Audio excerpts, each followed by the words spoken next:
Boston isn't just a city, it's a system. A network of streets, bars, and backroom deals where loyalty is currency and betrayal is death. For years, one man has ruled this underground kingdom, Frank Costello. He's not the kind of criminal who hides in shadows. He walks the streets in daylight, feeding kids in his neighborhood 1 minute and orchestrating arms deals the next. The police know he's dangerous. The problem is, they can't touch him, but that's about to change. We start in South Boston, where young lives are shaped by the streets they grow up on. A boy named Colin Sullivan catches the attention of Costello, smart, polite, and eager to please. Costello takes him under his wing, offering food, money, and a vision of a better life, on his terms. Over the years, Sullivan grows into a well-educated young man. On paper, he's the perfect candidate for the Massachusetts State Police.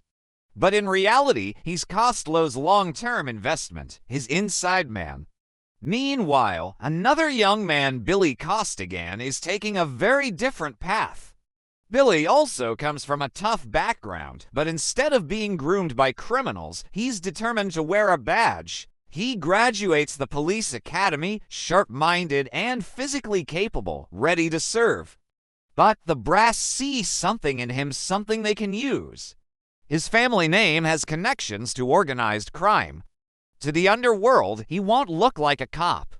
This makes him perfect for a job few survive, going deep undercover inside Frank Costello's crew. Billy's badge is stripped away. His official record shows him as a dropout and troublemaker.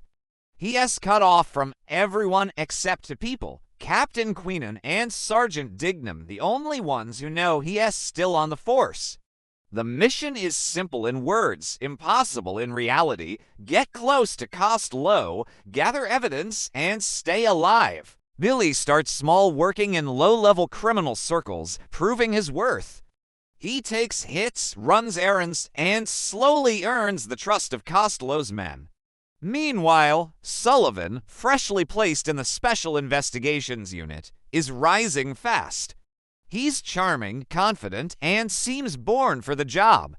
His real job, though, is keeping Costello one step ahead of the law. The irony? Both men, Billy and Sullivan, are working for opposite sides, but living the same life, hiding their real identity, lying to everyone around them, and constantly looking over their shoulders.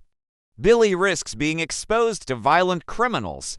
Sullivan risks being exposed to the very police officers who trust him. A major arms deal is on the table. The police, led by Queenan's unit, set up surveillance, hoping to finally get solid evidence on Costello. Billy, deep inside the crew, is relaying intel in secret. But Sullivan, sitting in the control room at headquarters, quietly tips Costello off before the trap can close. The deal evaporates. The police are humiliated.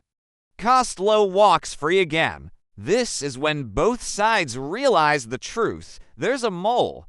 The police figure out someone in the department is feeding Costello information. Costello suspects someone in his crew is working for the cops. The hunt begins on both sides of the law. Billy's life gets harder. Costello starts testing his loyalty, giving him dangerous tasks, keeping him close, watching for hesitation. Every conversation is a potential death sentence if Billy slips up. He has no one to turn to except Queenan and Dignam, who arrange brief, secret meetings to exchange information. The pressure is relentless. Nights are sleepless, nerves frayed, every phone call a risk. On the other side, Sullivan is under his own strain. The police are closing ranks, tightening security, and watching for leaks. To keep suspicion off himself, Sullivan throws himself deeper into his official duties, investigating Costello while secretly protecting him. He begins a relationship with Madeline, a police psychiatrist. She sees him as a hard-working, honorable officer, if only she knew the truth. As weeks turn to months, Billy and Sullivan's lives start to mirror each other more closely. Both are chasing shadows, trying to identify the other without even knowing what face they're looking for. In the criminal world, paranoia spreads. Costello becomes more erratic, more suspicious. In the police department, Dignam's temper flares, suspecting that the mole is close, very close. Finally, there's movement. The police intercept clues that could lead them to the mole. At the same time, Costello's crew begins digging into their own suspect list.